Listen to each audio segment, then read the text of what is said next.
Alright, welcome back to another video. I haven't done a bike review in a while, and Dan Shepherd from Wellington has just picked up this brand new 2022 CERVELO S5 with the new Ultegra wireless Di2 group set on it. So we're going to have a quick look at this today, take it out for a ride. It's going to be a two-in-one review. Have a look at the bike, because the last CERVELO S5 that I reviewed was actually a 58 and I'm a 54. So this one actually fits me, so I'll be able to take it out for a decent ride. I want to get like an hour to an hour and a half on it to really feel what it's going to be like. And it's going to be a bit of a first impressions video on the wireless Di2. I've built one up at the shop last week, but I didn't actually get to take it out for a test ride because it was for a customer. So I'm going to take this out for a test ride, really see what this new group set's about, and have a look at the bike and the group set all in kind of like one big video. So Dan's built this bike up. Obviously this is the CERVELO S5 frame. He's got it in a 54 centimeter, and I almost bought one of these the other day with the black and the white, but he's got like the chameleon. So like all under the frame, it's all matte black on top, and under the frame is all this like the chameleon. It changes color from a red to a green. So if you look at a few different of the shots in this video, you'll see it kind of changes color, which is pretty cool. He's got it fitted out obviously with the new Ultegra group set. It's got an 1130 on the back with a long cage derailleur. This is obviously because the industry is kind of heading away from the smaller gears. He's also got a semi-compact on the front. It's got a 52-36, so it's got quite a small climbing gear. 36 there and a 30 on the back, whereas back in the day, kind of your like elite road guy would be using a 39-25, so that's almost like 2 or 3 extra gears on the back for climbing. Everyone's kind of going for that spinning, so this is kind of built up for that, even though it is an aero road bike, which is obviously made for the flatlands. It's fully integrated. There's not one cable on this bike.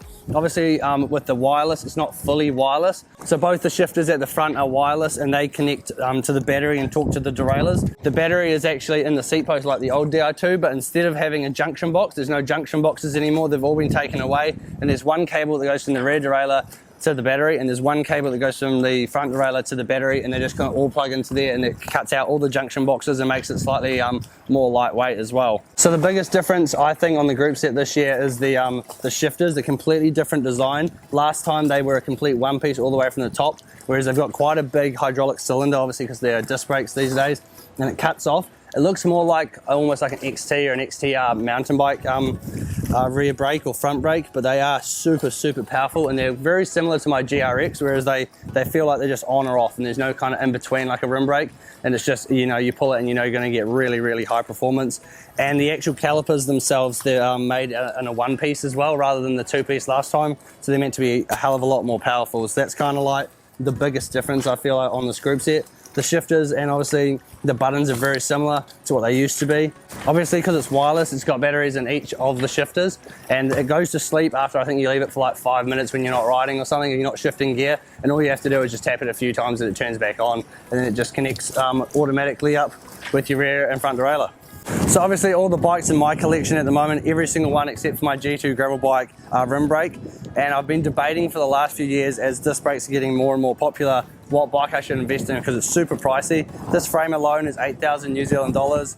The group set just for the Ultegra new Di2 is $4,500 to $5,000 depending whether you get a power meter or not, and then, you know, chuck some Fulcrum carbon wheels or some wind space on there, that's $2,000 to $4,000. So you're looking at anywhere between, you know, $15,000 and $20,000 to spend on a bike, which is, you know, you can buy a second-hand pretty nice car for that. So I had found one of these the other day, and I was going to buy it, but some guy in Auckland beat me to it.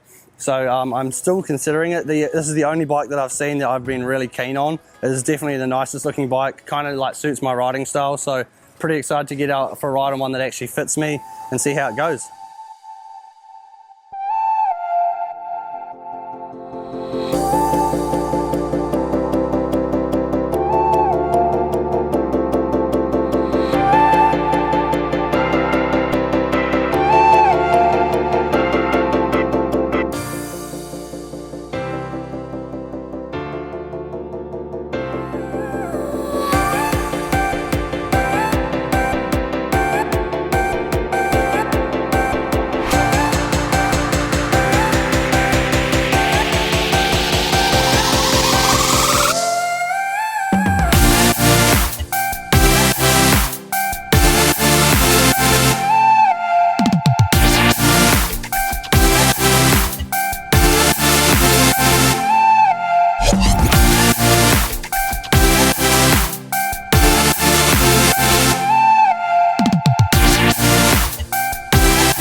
Right, so my initial thoughts on the CERVELO S5 with the new updated group set is this is an absolute rocket ship of a bike. Probably the quickest bike I've ever been on. I feel like my last review might not have been quite as fair, purely just because it didn't fit me quite right. And we had an absolute stunner of a day here in Wellington. I pretty much rode with the tailwind the whole way back from Scorching Bay. So we're sitting on, 40, 50 pretty easily, which was quite good. In terms of the group set, it is actually quite a big upgrade. I know it's expensive, like $4,500 New Zealand dollars to upgrade your group set is what the price of like a medium grade bike used to be back in the day. But the braking on this is absolutely insane. I was just ripping it past cars. Don't let Dad know that, but I was going absolutely hammering it down a descent back into town, and just kind of like there's traffic lights and just kind of like really test out the brakes to see if you could stop on a dime, and they're just absolutely perfect. There's no way you'd be able to do that type of braking on a rim brake, and I feel like this is probably better than the previous version of the disc brake as well. So the group set's super good. I did a few climbs and the climbing gear is absolutely ginormous. Even for me as a heavier guy at the moment, I was in I think I still had 1 or 2 climbing gears to go. Obviously up a steep gradient you'll be able to use them, but it really does give you a few extra bits and bobs to be able to use. And then the only other thing I really noticed was just the speed of the shifting is slightly quicker than my one. I'd say it's probably another step up than the DR2 that I've got. I'm not sure about the DR2 after mine, but it's definitely slightly quicker. The gear ratio seemed quite good. I was always quite comfortable and had a gear that I could roll in quite nicely. So the group set, yeah, as I know it's super expensive, but I do think it is worth it because there hasn't been quite a big upgrade in a while. So big thumbs up for the group set. And then in terms of the bike, it's just an absolute rocket ship, like I said before. Probably the most enjoyable fast bike I've ever used in my life. Super responsive. I did a few sprints and it gets up to like in the tailwinds up to 50, 60k an hour. Absolute piece of piss. So super sick bike. I really want to try and get my hands on one. As soon as PRV get one in a 54, I'm pretty keen to get one, and I want to do a custom paint job on it. I want to do like a cherry red with a little bit of like gold flake in the paint job, like kind of like a hot rod. But yeah, that's kind of my review on this. It's super expensive bike, but if you've got the money and you're in the market for something like this, and it's fully integrated, top of the line bike, obviously you could go Durace, but then you're well over the $20,000 mark. But for under 20 grand, if you want to get an absolute rocket ship of a bike, this is definitely top of the list. I feel like the next bike I'd be keen on reviewing that kind of comes similar to this would be the BMC Time Machine. I'll put a photo up of that now. That's pretty sick bike. I think only one person I know in New Zealand actually has that, and it's Bailey O'Donnell.